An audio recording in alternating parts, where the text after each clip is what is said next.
So Trump supporters love to criticize Joe Biden, and I have one message for them.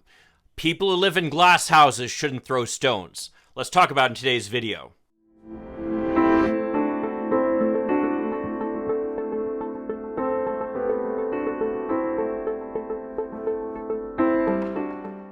Hi, I'm Mike Greiner. I'm a lifelong Democratic activist who's concerned about the direction our country is taking. If you share my concerns, maybe you could like this video and subscribe to this channel, maybe even click that little bell that will notify you when I post something new. So there's an old saying that when you're pointing at somebody, 3 of your fingers are pointing back at you. And I think that's exactly what you see with the Trump supporters out there. They love to criticize Joe Biden about all kinds of things, but really when you look at them, do they really have a place to? I mean, let's talk about 3 of them in particular. Let's start with Afghanistan. I mean, number one, as has been widely reported, and again, I'll post links to all the articles down below, Trump is the one who actually made the deal for the withdrawal. But then beyond that, there's been criticism over Joe Biden supposedly leaving some people in Afghanistan. Well, as it turns out, Trump was arguing that we should leave even more of the Afghan people there, that we shouldn't be rescuing people. And I will post a link to the letter there that Trump sent out saying that. And the reality is that the Biden administration has managed to evacuate 116,700 just since August 14th. That's an amazing amount of people evacuated and really should be a credit to the administration. And this stands in stark contrast to all the people who were evacuated after President Trump abandoned the operation in Syria that was attacking ISIS. How many people were evacuated from that? That would be none. So people who are criticizing Biden over that need to sit down. Let's keep going about the critiques of Joe Biden's handling of Afghanistan. Remember the fact that Trump is the one who actually released 5,000 Taliban leaders, getting nothing in return for that. If any Democrat had done that, they would have said it was the worst deal ever. They would have impeached him for that. And yet what happened to Trump? Nobody said a word. And I love all the attacks on Joe Biden after this terrible, tragic bombing at the airport in Kabul. It appears that 13 service members were killed there, and it's a real tragedy. This should be the type of thing that as a nation we come together to mourn and not try to make political hay out of it. I mean, let's contrast this, by the way, with what happened after 2 troops were killed in Africa during Trump's regime. Frankly, I didn't even know we had troops in Africa at the time. Did anybody attack Trump for that happening? No. And what's more is when Trump called the widow of one of the troops, he couldn't even remember the name of that hero. So any Trump supporter who didn't criticize Trump then has no place to be criticizing Biden now. Let's talk about the hurricane now. I was impressed, actually, sitting in my bedroom with my wife watching the press conference that Biden held at the beginning of the hurricane as it was getting ready to make landfall. Let's just play a little piece of that. And so the most important thing I can say right now is that everyone should listen to the instructions from local and state officials, just how dangerous this is, and take it seriously. It's not just the coast. It's not just New Orleans. It's north as well. The rainfall is expected to be exceedingly high. And to the people of the Gulf Coast, I want you to know that we're praying for the best and planning, prepared for the worst. As soon as the storm passes, we're going to put the country's full might behind the rescue and recovery.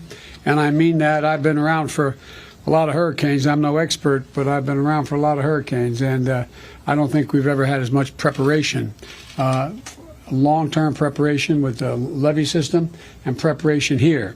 I think that's actually a very impressive performance. I mean, Biden even pronounced New Orleans correctly. I don't know how to do that. Contrast, though, Biden's competence and his compassion to this statement from Donald Trump. I just want to thank all of the incredible men and women who have done such a great job in helping with Florence. This is a tough hurricane, one of the wettest we've ever seen from the standpoint of water. Rarely have we had an experience like it, and it certainly is not good. Or, of course, we have Trump throwing out the paper towels, which you can see here.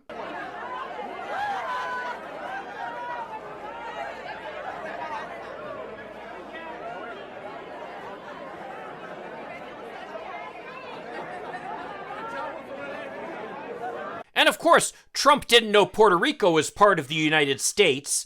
Contrast that with Joe Biden, who actually knows how to pronounce the word New Orleans correctly. And the classic, of course, is Trump drawing on the weather map with a Sharpie. In times of national emergency, which leader would you rather have in charge of the federal government? I think it's pretty clear that Biden's the one. And of course, the most laughable of the attacks against Joe Biden are the attacks on his mental acuity. I mean, anybody who survived 4 years of Trump shouldn't be attacking Joe Biden. We saw Joe Biden in the press conference appearing in command, understanding the facts, showing compassion. It was a very impressive performance. Let's contrast that with this audio. What did you hope they would do when you said go up there and stop this? Well, I heard that people wanted to go down to, that wasn't my rally per se. There were a lot of people that spoke. Yeah. They had rallies the night before. They had speakers all over the city. You had hundreds of thousands of people. I would venture to say, I think it was the largest crowd I've ever spoken before. It went from that point, which is almost at the White House, to beyond the Washington Monument. It was, and wide. And but if you could have waved your and it was a wand. loving crowd too, by the way. There was a lot of love. I've heard that from everybody. Many, many people have told me that was a loving crowd. And it was too bad. It was too bad that got that they did. There were just But my statement.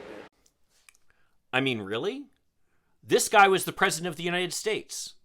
This is the guy who you're saying Biden doesn't have the mental acuity of? And then, of course, we have Trump barely being able to pass the test for dementia. And a quick search of Trump rambling on YouTube will show a whole bunch of results. Trump embarrassing himself, a whole bunch of results. They have whole reels of instances of him walking the wrong way and not going where he's supposed to and not saying the right thing. Anybody who supported Trump during that period has no right to criticize Biden and claim that he lacks the mental acuity to be president.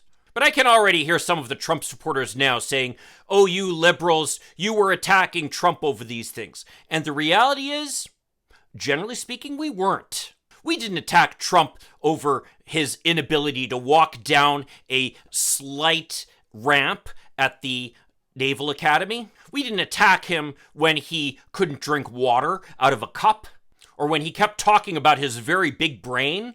No, our criticism of Trump was based upon his policies. And basically what Trump was, is he engaged in racist talk, appealing to people's hate, in an effort to try to deliver to the extremely wealthy the benefits that they didn't deserve. I mean, the truth of the matter is, if you were a Trump supporter because you don't like black people, or you don't like gay people, or you think that women have been getting a little too uppity lately, well, you missed the point of his whole administration. He was basically engaged in a massive shift of wealth from everybody to the very wealthy, and you participated in it. Even conservative publications, and I'll link to some of them down below, point to the fact that the Trump tax cut was a massive tax giveaway to the wealthy at the expense of everybody else. And in fact, even the meager benefits that went to everybody else, they expired. The cuts to the wealthy and corporations, though, they just go on and on. So if you're going to criticize Biden, at least criticize him for his policies. I mean, you may disagree with the fact that Biden wants to tax the very wealthy, or that he wants to repair the infrastructure in the country, or that he wants to provide free health care to people, and free college to people, and free pre-kindergarten. But if that's the reason that you don't support him, at least be proud of your position there. These ridiculous attacks that you're taking against him are just excuses to do one of two things. Either to cover over your own ignorance of what Trump did while he was president, or to try to satiate your own desire to hate anybody who doesn't look like you. So if you supported Donald Trump during this period, go ahead and criticize Joe Biden over some of his policies. But any of these personal attacks that you've been making, as I said earlier, people who live in glass houses shouldn't throw stones. And you folks live in a glass house. Well, if you agree with me or disagree with me, I'd love to hear your comments down below. And if you could like this video and subscribe to this channel, that'd be a huge help.